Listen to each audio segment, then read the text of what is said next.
All right, welcome back to Radio Wasteland, and our guest, returning guest, and probably our most prolific guest, Samuel Hofman. Okay, so why don't we, it's been a while, why don't we reiterate to our audience? You know, our YouTube audience is fanatical about you. But, you know, our terrestrial audience, maybe not so much. So why don't we reiterate to them what we're discussing today? We're talking about how our solar system is a binary solar system with two stars, and most people don't know that.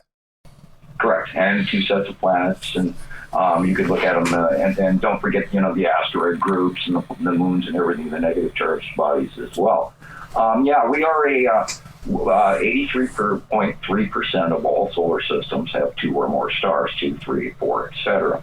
And we also live in a binary solar system. This is what my paper was on 1978, why I was sequestered into not talking about it for 30 years from 1980 on. And then so once 2010 hit, I started talking again. And then, of course, I had a close path sighting where I saw the planets out in my yard. And I went, oh, my God, they're here. So that's, of course, when I decided to start Montana Skywatcher, because we could never get pictures of daily reports. Everything we saw was 2, 3, 4 weeks old. It was all hard to get together and match this up and, you know, what part of the planet it was on and get all this together. So we, you know, formed Montana Skywatchers 1, and that started out as a private group, and I had some tight scientists and some big people in there for a while, and, you know, and then they started running into trouble with it, and their lives got disrupted, and of course, so they backed off. They're still around, but they just don't communicate as much. Anyway, back to the two solar system. We have a binary solar system. We always have. We always will. It's a very stable two sun system with two planetary groups. Now, the Nibiru system is tightly held together, and they are traveling through the center of our solar system. And our solar system is smaller than the larger other solar system, and we are spread out and spiral in a larger spiral elliptical around the other group, and then we transition sides around Nibiru, which is a very vast gas giant that holds the two stars together and the two solar systems.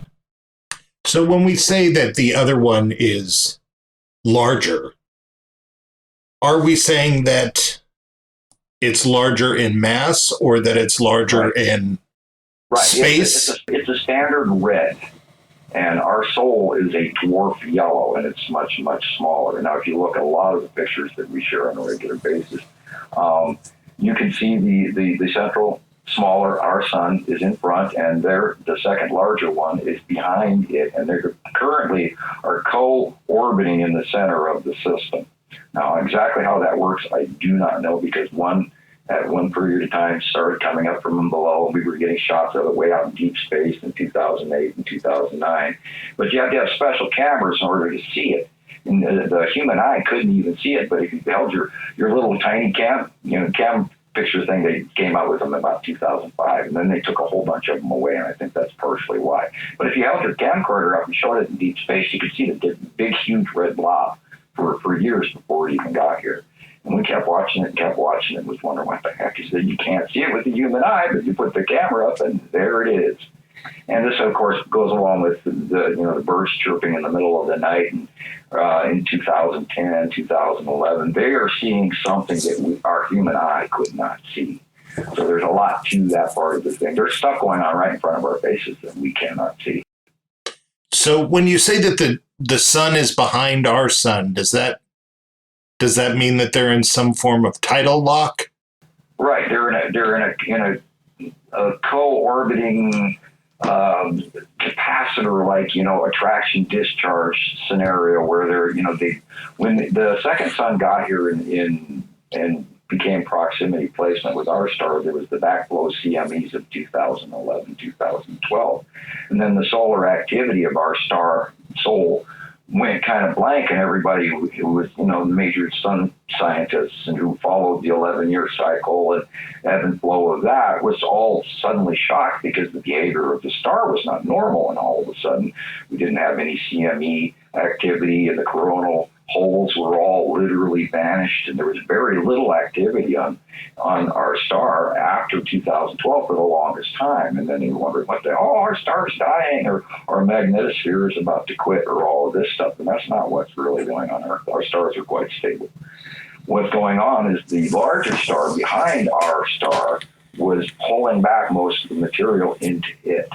And I believe there's been that going on for multiple years. Now, we recently have seen that the solar outputs have suddenly changed, and of course they're trying to drastically scramble for new diagrams to tell them what cycle we're in and all of this. But and the back blows that are occurring are now side blows. So I believe that this operation is somewhere soon. And we've got other people on Nibiru Followers Anonymous have been watching this pretty heavily. But it's really hard to attribute the second sun separating from our star, especially since currently, right now, we have more asteroids. So the big asteroid groups are crossing the sun, and everybody sees these illuminated objects and go, "Oh, look, it's the second sun," And so it's, we have to have a series of proof before we can actually, say that this is actually occurring. Separation should be sometime soon. So solar activity and behavior of the CMEs and these waves of stuff that has been affecting everybody's computers and televisions and phones and you name it for the longest time, including our moods and our behavior and how we feel. All of that, we are being affected by this activity on the star. And then, of course, there's always been the rumors from the far-seeing groups and stuff about the shot across the bow. And so that's expected. There's something, activity about to happen. In doing that, you write the paper and you speculate that this is the case. Right.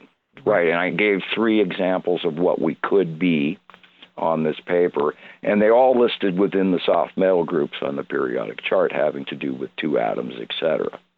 Right, but with you speculating, what was the moment that you realized that it wasn't speculation any longer? That you said, "Oh, this is it," or did you feel that when you made the speculation? I didn't really ever hit that until literally a few years ago, because I've been grinding on it in my head, and the government did their thing to down me publicly and right in front of my face, and suppress me and tell me how crazy and how arrogant I was for thinking that I was right. And yet at the same time, here they had out of the blue taken notice on me, yanked me across the country, and if I was wrong and stupid and crazy, why did they even bother with me in the first place? I mean, that wouldn't have occurred. And so for years I sat there, and I was going like, am I out of my mind or what? I mean, and I kind of blew it off and thought, well, nah. And then, of course, I got attention from other sources, including the Pleiadian abduction scenario, where they started filling me in on some of the things I would yet do and be doing now as I'm doing currently by communicating to everybody and telling them about this. And I was told that I could only be the only one that was going to be able to do this, blah, blah, blah, all the other extra details. But I don't think I ever really realized that I was absolutely right until we started watching all of these planets come in one by one, and they matched the colors of what I was told. And that was around 2013, 2014. Now, and I went, holy, under this problem. Under this initial situation, you were under an NDA, non-disclosure agreement. Right. Why do you think they let that lapse? I mean, I understand paperwork, but when I think of the government, I don't think of them as going, well, them's the rules. We got to let them off now. It's like. Well, they told, and I asked, I said, well, why not a 50-year non-disclosure agreement? That way, by the time I'll be dead by then, or late 60s or 68 or whatever at the time. If they had gone 50 years, I would have been 68 years old before it was over. But anyway, I asked about that, and I said, why only 30 years? And they, of course, told me that after that it wouldn't matter. And we had this conversation on a previous show. And they weren't even going to let me go. And they kept wanting me to go to these other jobs all over the place. And I was just not doing well with them. And so I finally ended up being brought back to Montana in handcuffs after volunteering to have a good portion of my memory erased. How does that work? Well, it worked apparently pretty darn good with exceptions. There are certain little things that I stuck little anagrams in my head on purpose to remind me, and they kind of worked. I'm sure there's a whole bunch of stuff that I haven't yet to remember. No, I mean, how does one erase memory? Well, you go into the brain, into the memory storing areas, and you reverse the polarity on the magnetic charge that laid them in. I guess I guess it's some sort of alien technology. They know far more about the brain than we do, and obviously there's a certain amount of sharing of. I mean, look at Men in Black. Those little flashers. And you don't form memories. It's sort of like that medication that they give you when you go into surgery. They'll give you this combination of stuff that you experience it, but you don't lay down the memory of during. You immediately forget after the process. Yeah, I've had that. And I wonder if, like, somewhere deep in my psyche, because I had it for a endoscope, they shove the tube down your throat. And I wonder if, like, somewhere deep in my psyche, I had, like, this horrifying experience that I've repressed. Yeah, right. Right, and see, this is what happens to me during surgery, too, and this is what happened to me during the Pleiadian abduction event, was I sit up on the table after they fully put me out. They cannot keep me asleep. And this is why, the Pleiadian freaked out, and they took me aside, and they had me in a little doorway, and I was looking outside at the forest while I'm sitting inside their little ship, being handcuffed in these really cool handcuffs that go from up underneath your legs and then around your wrists, and you're in this seated four-way handcuff, leg cuff thing. And I sat there, and they took me aside and told me all kinds of stuff. So, and this was not just a short conversation either. And they were very surprised that they couldn't keep me out. Well, let's talk a little bit about what you're reporting in the skies now.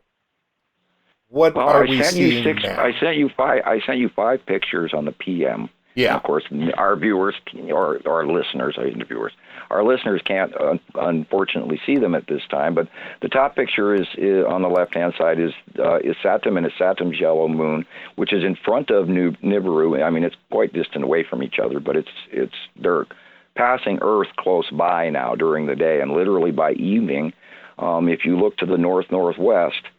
Everything on the right-hand side of the sun in the early evening is planet, and it is Saturn's yellow moon, and a massive sky-filling Nibiru as far as the eye can see, all the way literally to the northeast.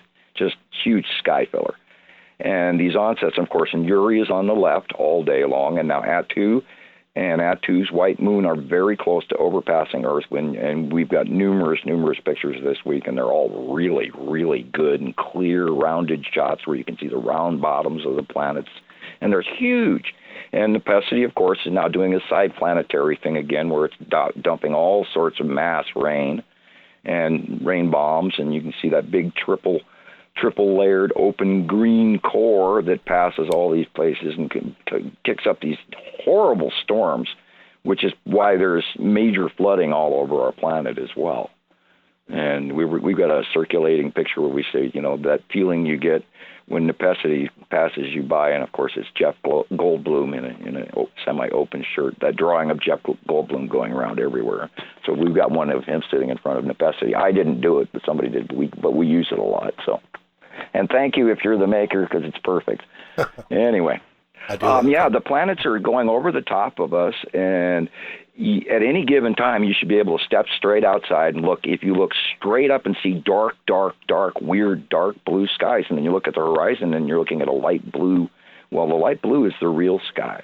And these dark shaded things, and now remember there's atmospheres around these, but even when they're close over and they don't have a huge atmosphere, you're seeing this dark purple blue planet.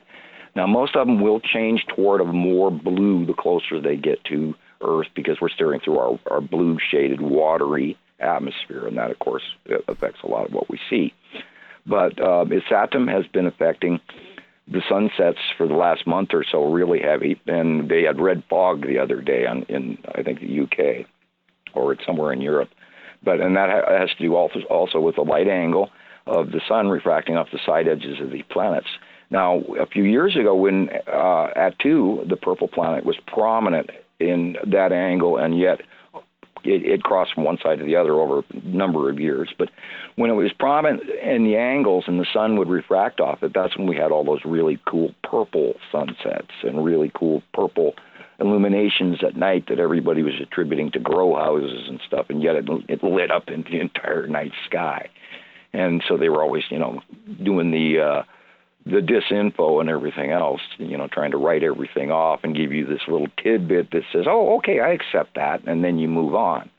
Because they're fighting left and right and up and down trying to hide all of this stuff. And of course, they've not done a great job because we've been watching the planets come in and go by for 12 years now. And it's quite active. I mean, hugely active. And anyone who knows what they're looking at, you cannot miss these planets. And you got to spend a little time out there watching, and you got to understand what you're looking for. But these things are so huge, I don't know how we are missing them. Anyway, your turn. Well, you're talking about its effect on weather and stuff like that. I'm just curious, how open of a secret is this? I mean, shouldn't meteorologists maybe be aware? If the one or two of them who have actually spent the time, and I run into this with a lot of people, with a lot of new folks, they go, I was wondering what was wrong with the skies, but I couldn't put a pin to it. And now all meteorologists in the United States are employees of the FCC. And they were told in the mid-'90s that if they started doing silly stuff, they would lose their licenses, etc. And you may have noticed that we no longer see radar on television. They show us these computer-generated colored graphic models. They don't even show real radar footage anymore. And that's because some of this radar footage actually shows stuff and asteroids that will come into our atmosphere as well and cause these cross-trail effects. They don't want people to see this at all. And they are that close where they literally skip or drive into the lower or the upper parts of our atmosphere and their lower atmosphere. And now remember, the planets do not collide. They electrically repel each other because I believe they have an opposite polarity. And that's why we don't steal any of the other planets as well. And, theirs is theirs and ours is ours. And we come in close. And now there's been an excruciating number of magnetosphere photos, graphic models that we use regularly to see the Earth's magnetosphere and its behavior, which has also got other people freaked out going, oh, look, our magnetosphere is dying. No, that's not what's going on. Our magnetosphere is being buffered and enveloped by the larger planets when they come in for a close pass. I mean, we literally get shoved to the side. Again, we're talking about being seasick. And I think that Earth is wobbling so bad right now that's probably why I'm seasick. I don't know, but I've had these bouts here a couple of times last month or so where all of a sudden I feel like I'm on a dang boat. And I'm just wondering why. But then I have very good hearing and very good sense of smell and blah, blah, blah. So, but we're drastically being affected by these planets. We're being shoved to the side. A month ago, the right before the full moon, the moon was way up in the north sky, and then 2 days later, it was way to the south. And Earth moves, not the moon. We are, our view of the moon has never throughout history ever changed. And now all of a sudden, our light angles are wrong, and where the moon is versus, way up in the north one day and way down in the south 2 days later, that doesn't happen. So, a question that comes to mind, and it might not, fit something that I don't know. But with the planets repelling each other in this electrical instead of gravitational pull, that really weighs on me with how are planets formed then? Or is this sort of a macro and micro level of not dissimilar from quantum mechanics versus... When our solar system first formed, and they say this is roughly about 6 billion years ago, or 8, somewhere, science varies because not everybody agrees. We had the quote-unquote Big Bang and all the dust and the particles and everything. And formation comes to do a lot with the star. You've got to have something that holds this metal in place, and this electrical attraction, static cling, whatever. Like you pull one sock out of the dryer, you get 3. And there is, when you have an asteroid that has a positive charge, it stays in an occupied space. And then you have all the stellar material that flies by it on a regular basis from, CME bursts and astral this and everything. So these things it's what's known as stellar rounding. And this is what I tell a lot of people: if an asteroid is negatively charged, it's going to be multi-shaped and, glass-like and other things, conglomerate clusters, maybe 2 or 3 stuck together. But when you put a core to that, and it becomes a stable, place-held proton, for better lack of calling anything else, for proton or electron, then it stays in place, and then the stellar material or millennium goes by, and this thing gets round, because all the stuff in it spins and spins and spins, and which adds to the core, which adds to the charge, which adds to the molten core, which makes it start gathering more material of like material, positively charged, etc. And then that's how planets get bigger and round. And that's how you shoot down the flat Earth people. Right. Anyway. Well, speaking of the flat Earth people, this is a good segue. Because, this world seems to be more and more invested in what is loosely referred to as conspiracy theory. Oh boy. Yeah, I know. Do you find that it's getting more aggressive and difficult out there with trying to share this stuff? Yeah, as a matter of fact, we had an event with Facebook today that I'm still yet to understand the full ramifications of. We don't get to choose who we add as members now. They just get to join. So that's going to create a whole lot of trolls and a whole lot of spiritual nutballs and a whole bunch of flat earthers, or God only knows what's going to show up. So we're going to have to, we now have to play tag ball. But yeah, it's gotten worse because there are so many people that are drastically lost, and they have a tendency to choose the things that don't scare them the most. And they'll say, oh, okay, well, then we got to be, we're on a flat earth, and then we're in a matrix, and there's some giant alien that's taking care of us. And see, that settles their mind as to say that they're not going to die next week. And so they choose, and I can't say for them because I'm so, doggone science crazy, and I'm so obsessed that I have to understand it in a tactful way, in something tactile that I can actually hold on to in my own head. But I don't understand the level of lack of education. I don't understand how the lack of concern, and I hear this all the time. Everybody says, well, what can we do about it? So they immediately shut down, and then they stop thinking about it, and I don't know how people do that. So I'm not really able to fully answer that, but yes, it's gotten worse, especially with a certain person who showed other people publicly of the thing called alternative facts. And I just, and if, and I am willing to argue with modern science, but yet I'm not going to throw the baby out with the bathwater as well, and leap off the cliff and say everything's real, including faces and all, fallen angels and all. I'm not going there with any of that stuff. Let's stick to what we know and why we know it, and we'll cut some of this misinformation. For everybody said, oh, the winged Nibiru planet, and I dealt with that one for 10 years. I'm still getting people that still believe that Nibiru is red. And I still get people that say, oh, look at that little dot on the thing. That's Nibiru. No, Nibiru is not a dot. Nibiru is massive, and it's a sky filler. And it's filling up the entire half of our view every day. And Uri's on the other side with Attu and Attu's moon, etc. So, repeatedly we said they got to get on board with this, but if they don't start studying into the real science, I don't know what the heck they're doing in the first place, why they're even quoting conspiracy science, because it's useless, and they should go back to watching Dancing with the Stars or something. I don't know. It's like a living hell. I can't go on that one. Other than I don't understand them.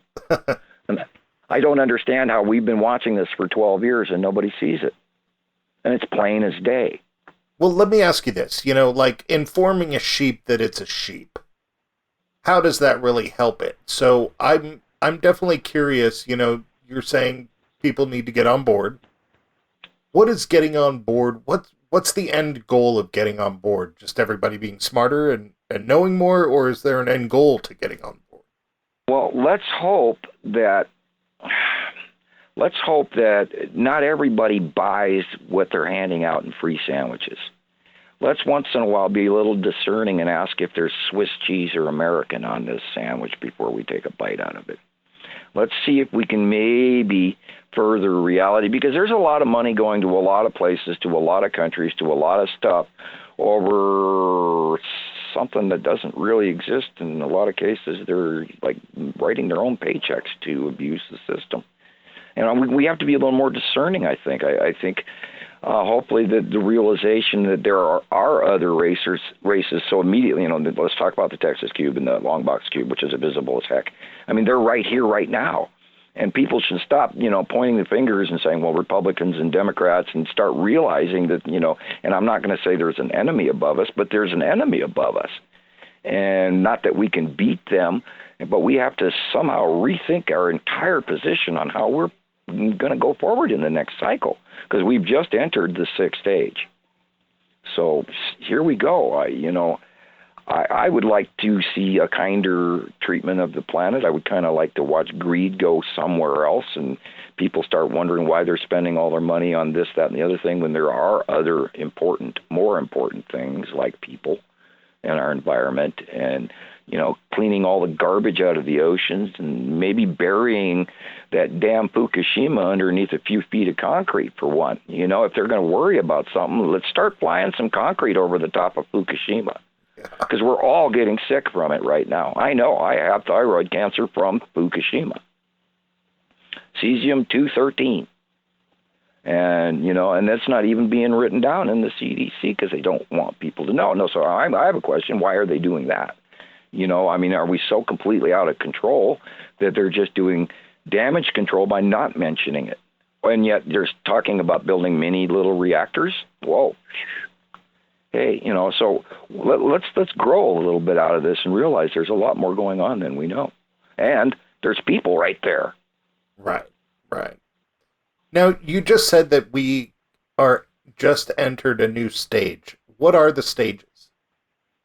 Well, there's the metaphysical versions, of course, but if you look at the Mayan calendar, they have there's a central face with a skull in it. And then there's the four squares around it, and those are the previous harbingers of doom at the end of each of the cycles.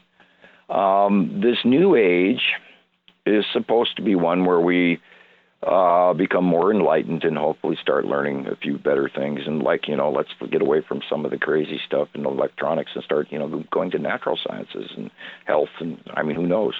I would love to know all of that information, but I know what the metaphysical rumors are, and all the, and the butterflies and unicorns and people being saved and going to another planet. But I've never been able to see any of these as possible. I know that we're in for a lot more trouble for a longer period of time before this all stabilizes again, because what we're seeing is a destructive force that has yet to be completed. Trouble from us or trouble from them? Well, planet Earth, for one, is going to go through, it's got to go through a reboot. Every time the Nibiru crossing occurs, the tectonic plates and things all start moving and shifting, and that way it reboots new gold, and it reboots new silver and copper and aluminum and oil and gas and all the commodities that they collect for next time when they come back next. Because if we deplete our Earth, which is part of the natural process of why the passing of Nibiru affects Earth the way it does, is planned. So, I don't know. Yeah. It's really hard to speculate beyond, the knowledge of the destructive force. And, and I base this information off of, 1750 BC through 1600 BC, which is the last passing of the planetary group. And if you look at the ice core records, we went through massive heat raises. Everything literally fried. There was civilizations vanished all over, the Mycenaeans, the Minoans, and all of this during this same period of time. And, massive volcanic activity and ice age activity and of course, global warming activity, which is all showing up in all of them, and they don't talk about it because they don't really have a basis to stick their neck out as scientists and say, well, this happened, and because if they don't agree with everybody else, they get ostracized. And, this empirical science has a tendency to be a little cutthroat, and if you venture too far one way or another, you're cut off from the system, and you can't publish or get paid or work at a college or anything else like this. And we owe that all to a little bit to prejudice of science. But we haven't really seen any new science in over 200 years. So is that what our future has in store because of this? Is basically ice age and tectonic moving and just mass destruction? We're going to see some excruciating changes. I think we're going to get hotter and hotter for a little while, and then look at all the Cappadocia underground cities, and that all boils down to that same time period. Give or take 100 years or so, and they of course could be inaccurate in their calling of when this took place, and so it's all real close in time, and so I'm massively inclined to believe that we're in yet for some more trouble, and I think we're. I was told that the like-minded people are going to get together and form little groups, and we're going to basically end up in a feudalistic system if we go, off grid back to the Stone Age, etc. If we have a Carrington event, or if we have a breakdown, or if we have a massive event, or an asteroid, or whatever. And I have a funny feeling where you get multiple of those. I don't think there's going to be just one or another. I think it's going to be a whole series of things going on. And I keep waiting. I didn't believe we'd get past 2013 when they were first here. I thought we were going to see massive issues. And I believed in the colliding bodies up to a point at that, and then we witnessed evidence where they didn't. And then they did cycle after cycle, and we're like on our fourth or fifth cycle now. And we've seen these events where terrible stuff, yes, does happen, but far less than one would assume in certain cases. So it's hard to speculate, but I don't even have to look outside anymore. I just know there's a lot of really nasty going on our planet right now. And look at China. They're buried in snow right now. And the fires in Russia are still going on, and they're flooding in Russia, and Russia's having a terrible time too, but they're just not talking about it. So how premeditated is this? Is this the passing and the resetting? Is this just a natural event that the occupants are using to their advantage, or is this something they're doing to us? No, well, we can't say they're doing that to us, because we were created and placed here in order to do this. This is why we're here. And I know a lot of people are going to dislike me for that and make some really nasty statements. And we're short-lived versions of a multiple genetic manipulation of them. And they live far longer than we do. And so we're considered a replaceable biotool, self-replicating biotool. And they didn't believe that we would have a level of rights that we do, because we don't. There's, of course, the prime directive and all of that. But they don't see us as having rights as long as we're not intelligent. And if we are low-minded, then they see us as animals, because to them, we are. And we smell really bad, but they smell bad to us as well. Some of them, not all of them. There are cleaner races, but some of the races really, really reek, and we smell to them, and we're uncomfortable. And like I said before, Cousin Eddie, who drinks a lot of beer and comes and lives on our couch for 6 months, we're not welcome. And we have to grow out of this and earn higher levels of consciousness and respect for other races as well. Do they look like us? Well, we look like them. Yeah, we're a multi-mix. I don't know what the Nibiruans look like. I know what the Pleiadian guy I was standing there talked to, he had a very elongated head. They looked very much human with, except he was like 7 feet tall and had pointed features, almost pointed ears, a very pointed jaw, nose, and a rounded, elongated head, just like the early pharaohs of Egypt. So, I don't even know that I could actually call him the Pleiadian, but I'm pretty sure that's what he was. And he asked me to refer to him as the student, because me pronouncing his name would be insulted to him or whatever. And I thank the man for taking the time with me, because he didn't have to, but they did. And A, it's a curse, and it's also B, it's a gift. So, we are supposedly, and this of course is some of the information I've been given them, but a good portion of rumor, we're the blend of 12 other races and then added to the ape, and we're not the first version. There's been many other versions of us prior, smaller, larger, etc. Would those be the other prehistoric hominids?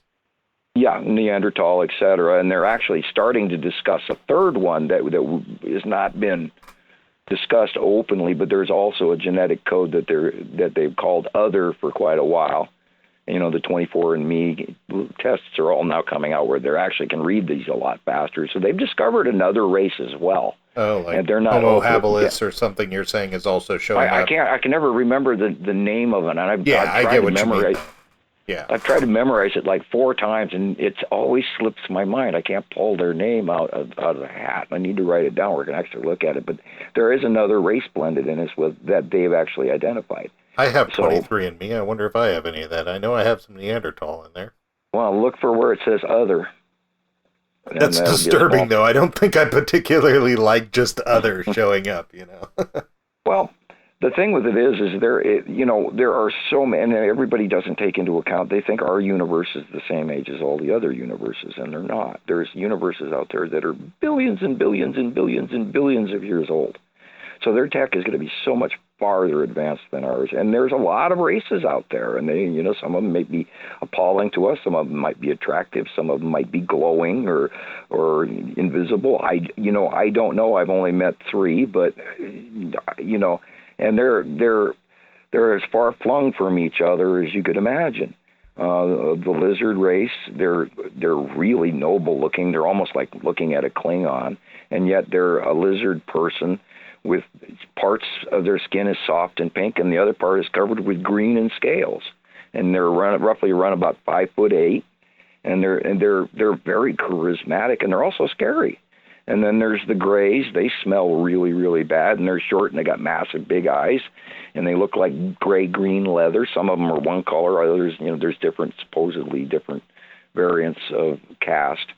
And they smell, like I said, they smell really bad, and their skin does weird stuff when you touch it. And, so we have to determine in our brains to get rid of some of this prejudice that we have, thinking that we're all that when we're not. We're a blending of many races, so maybe we should be a little bit nicer.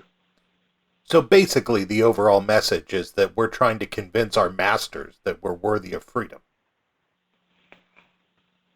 Yeah, we're gonna have to show them that we can actually think and behave. Now, granted, we are intentionally bred to be greedy. It's within our natural makeup. Otherwise, we would not work really hard to dig all of this crap out of the ground. And really hard, really hard. I mean, it's really hard to produce all of this stuff, and only to set it aside. Now, I don't know about if there's factions inside the Earth doing the same thing. I hear rumors. I imagine there are. The Magi were supposedly lizard race. And then there's the giants and stuff that there's, and then the ghouls and God only knows what and all this other stuff they keep seeing. So I imagine there's a certain amount of underground activity going where they're mining a bunch of this gold, because we do know that there was this big, huge thing, that yellow pile of something that melted out of the ice in Greenland in 2012 that took roughly 3 or 4 weeks to make it disappear. As well as a large craft sighting from people in Iceland and stuff for over 2 weeks. They saw this massive ship parked above it, and when the ship was gone, so was the yellow pile, and it was big. Huh. It was really big. So, I think that there's a faction underground mining as well, and then we don't even know about them, and they come up and say hi every once in a while, and of course the government suppress that when they're caught. We don't have too much more time here, so this is definitely something I want to cover with some time to use. What should people be looking for in the next month or so?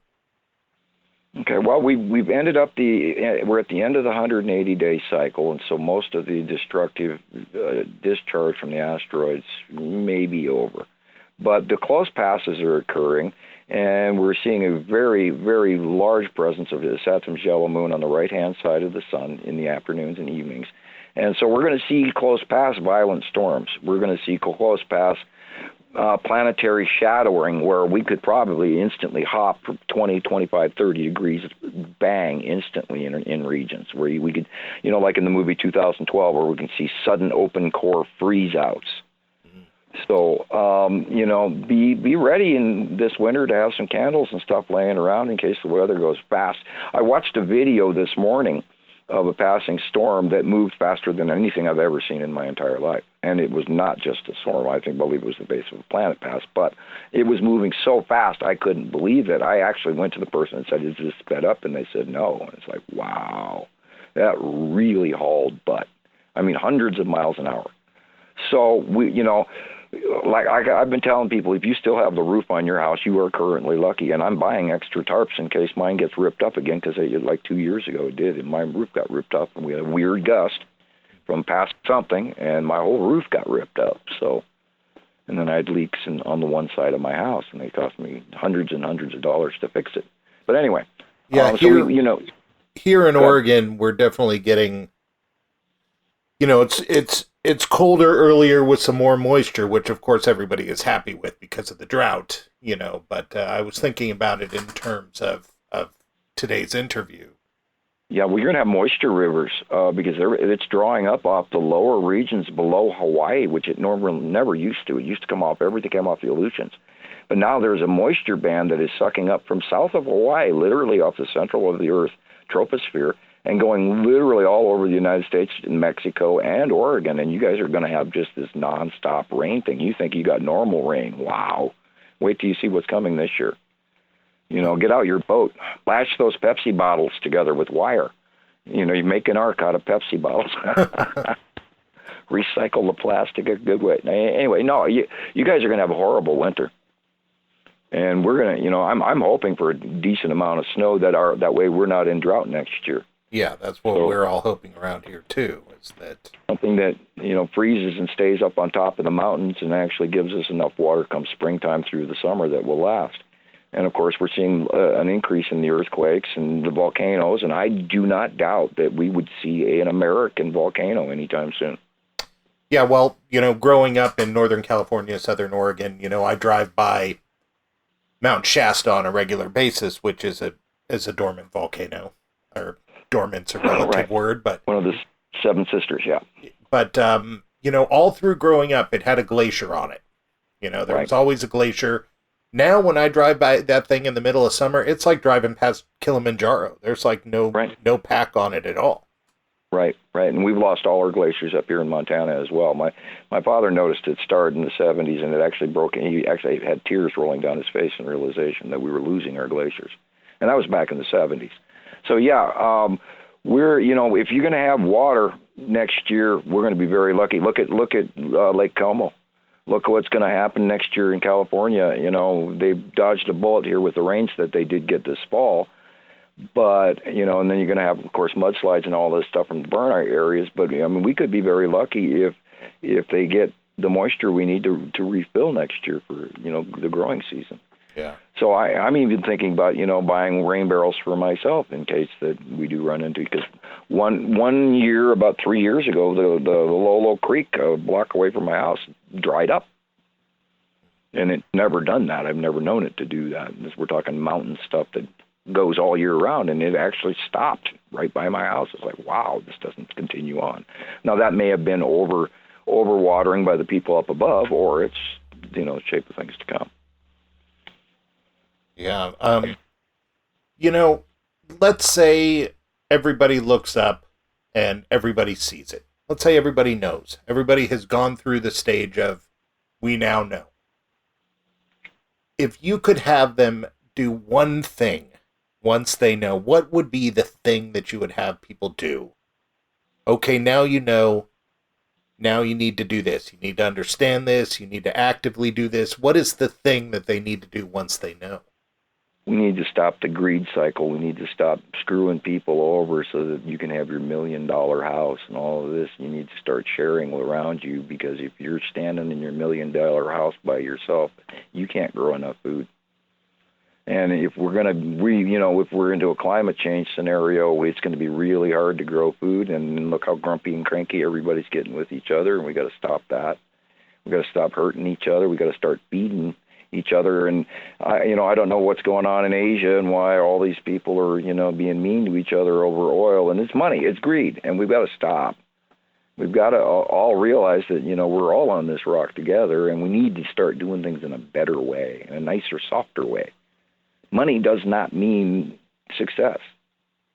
But it's hard to wrap your brain around because, again, this is reiterating the idea that we need to convince our masters, basically, that we're worthy of a seat at the table. Yet what they're doing to us feels like greed, doesn't it?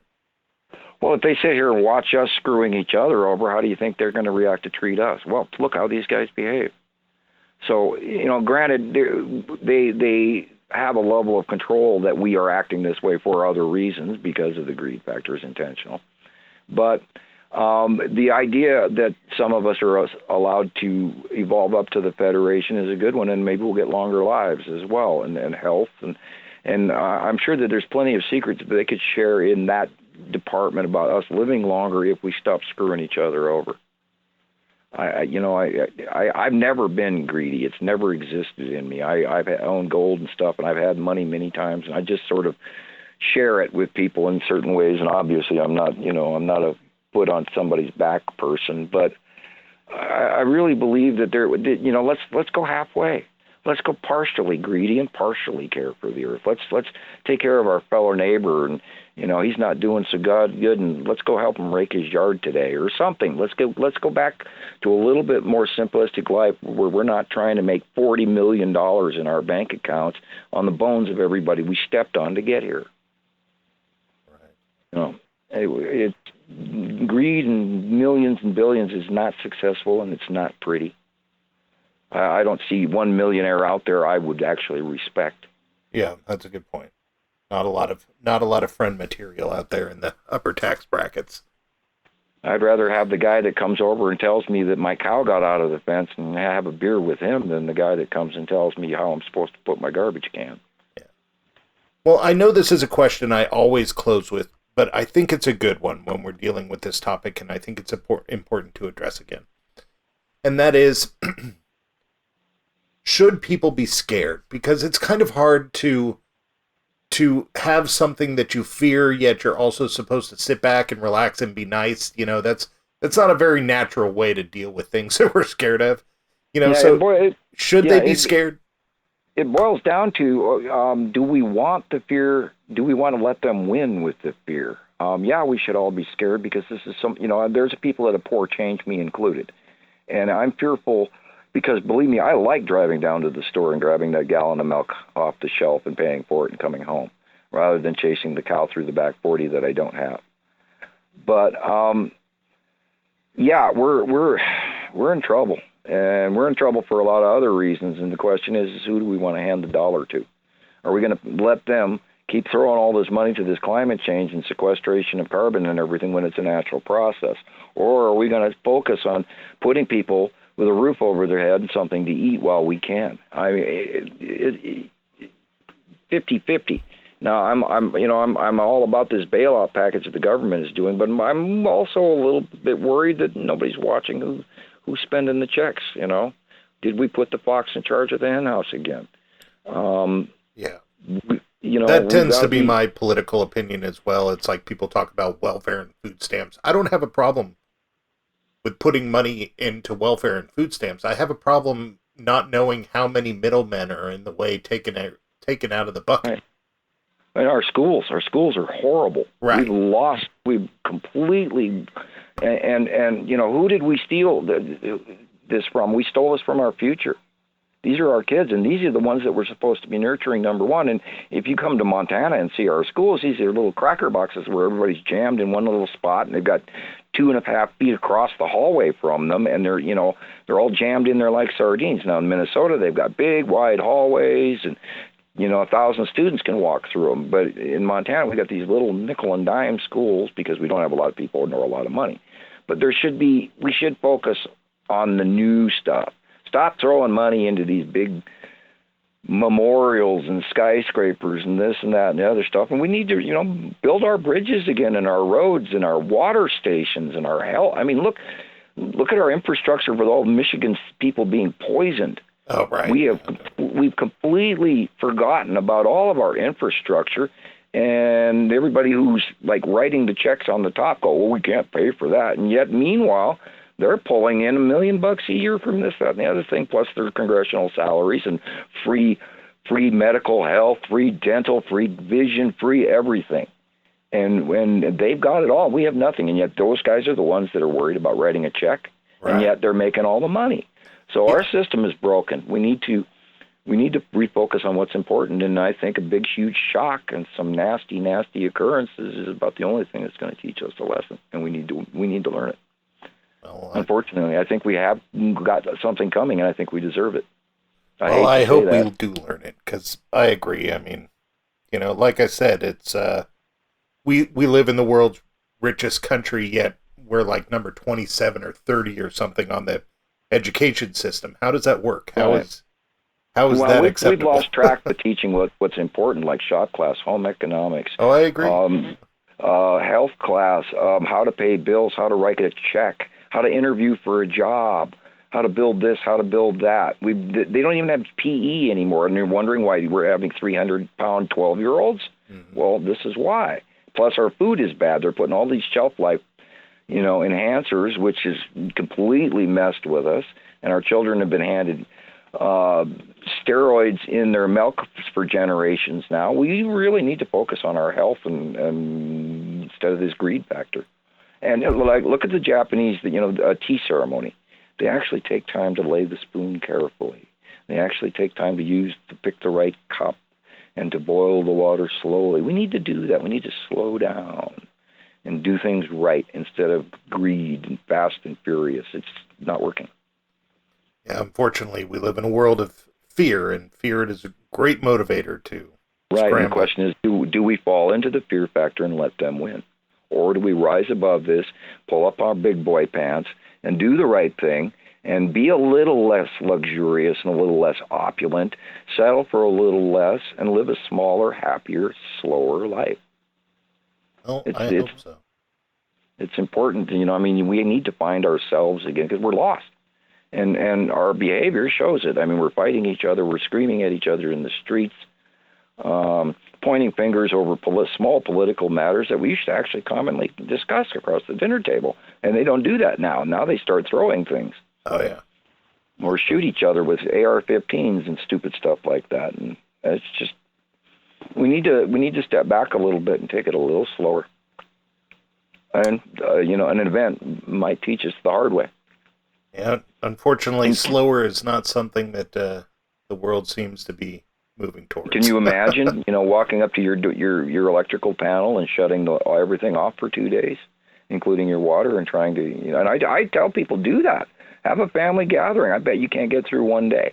Oh, I got snowed into a cabin. Yeah, we talked about that on another greatest show. Trip of my life.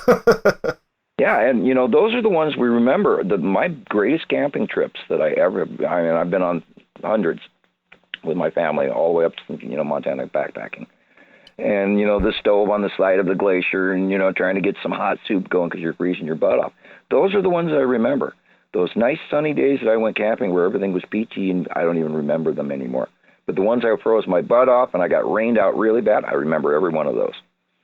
And so we need a little discomfort, and we need a little hardship, and we need to realize how hard it is to bake that loaf of bread out of something that you grew in your yard. We've forgotten the process. We forgot how long it takes to make all of this stuff. Oh, yeah, I agree. I sort of invented, before there was the paleo diet, I invented the Caveman Diet. Mm-hmm. And that was that you just have to do everything that a caveman does to eat, and you cannot eat anything that took technology. And you have to give 5 hours to have enough hot water and everything for everything. You start cooking at noon to cook for dinner. Yeah, if you want an apple, you got to climb a tree. That's the way it is. Right. We've got to start viewing, and then people work together, and this is why I study so much of Rome, because they were right on the cutting edge of when technology started growing into human behavior, and how they built their construction, and we can talk about. For instance, the number of people in India right now, the children that are dying because their mothers cook in the same room that they sleep.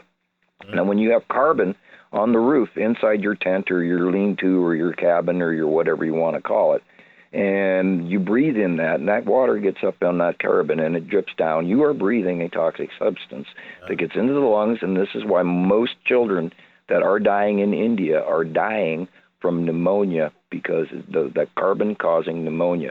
So if we could even extend to the Indian population, how to cook better, or in a unified shack, and then sleep in a separate place that doesn't have all these carbon that they're not breathing all the time.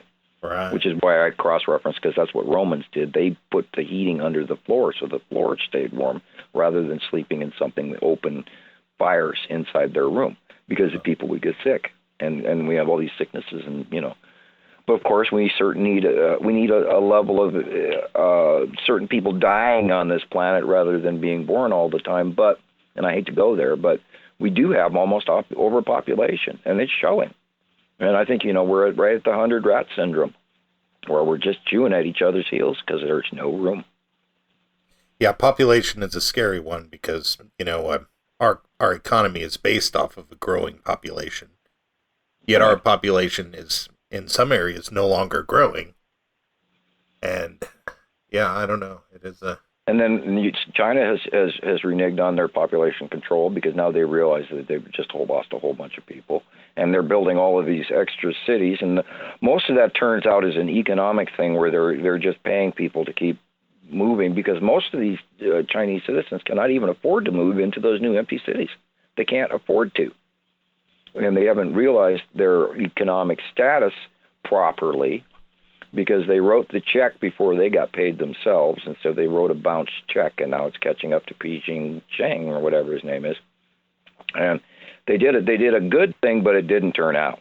And now, with all the bad weather and the flooding and everything in the factories, and then their argument with Australia about coal, they're screwed. And so they have created a chink in the system so bad we are not going to recover from. Well, let's hope we all decide to be a little bit nicer soon. Yeah, let's start building our own factories again, because we're going to need to, because our supply chain is not going to recover. We're going to have to start doing everything ourselves. Oh, yeah. Yeah, that part's pretty scary. Easy is over, and now comes the tough stuff. And this is when you were asking, should we be scared? Yeah, we're now going into a new world. Well, nobody deals with the tough stuff as good as Americans. Yeah.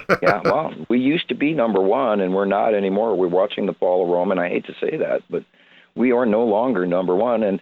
But the number one ones that are out there, they are all opulent and beautiful and tall and expensive and everything else, and they've written themselves into trouble too, and they need to take a step back also. You're making me feel like a soft-handed trust fund baby. Yeah, well. No, I've worked most of my life, and I've had a little money here and a little money there, and did okay. But there should be a better premise where people are respected. I mean, they don't even respect intellectuals anymore. And the people that are popular are the Kardashians on TV, and their $10,000 pair of sunglasses. It's like, you got to be kidding me. Well, love and acceptance is as good of a message to end this on as any, because I agree that. Regardless of what the problem is, a little more love and acceptance is not going to hurt. Yeah, and we need to tone it down and realize we are not alone here, but we also need to be. I put up a thing, we are our brother's keeper, and I think we've forgotten that. So, Montana Skywatchers 2 group on Facebook, that's still the best place to send people? Right. Like I said earlier in the program, we don't know what's going to happen. They're just apparently can allow anybody in. I'm told I might have to go to private membership only, but I mean, we've got 7,000 membership requests, and I can't keep on top of it, but we try. Right. And we're still going, and we're still going to keep sharing. And the main thing is to keep the worldwide information coming in, whether or not we share too much of it, but so we stay on top of it. Is knowing where the stuff is so we can stay on top of it and get out the information, even if we have to start doing things differently. If I have to do a monthly snail mail newsletter, I will. But, I'd hate to think I could do that, but I would if I had to. So we'll see where it's going to go. Yes, Montana Skywatcher 2. And, of course, I'll always plug Nibiru Followers Anonymous in case you'd like a different avenue. And Rebecca's doing a phenomenal job, and so are all the moderators at Montana Skywatcher 2. And they're doing a really good job, even though we got a lot of people complaining because everybody's being a Karen right now. Right. We're all miserable. We're all grumpy. We're all suffering from these passing planets, especially when Attu's moon goes over the top of us. It affects us all. And don't be surprised if people get mad and crazy around you. Just expect the fact that maybe it's not their fault. and we have to be a little kinder on some of the crazy that's about to befall us. Yeah. Well, I agree. All right, Sam. Well, it's always nice having you on. Thank you. And thank you again for coming on. And you've been listening to Samuel Hofman here on Radio Wasteland.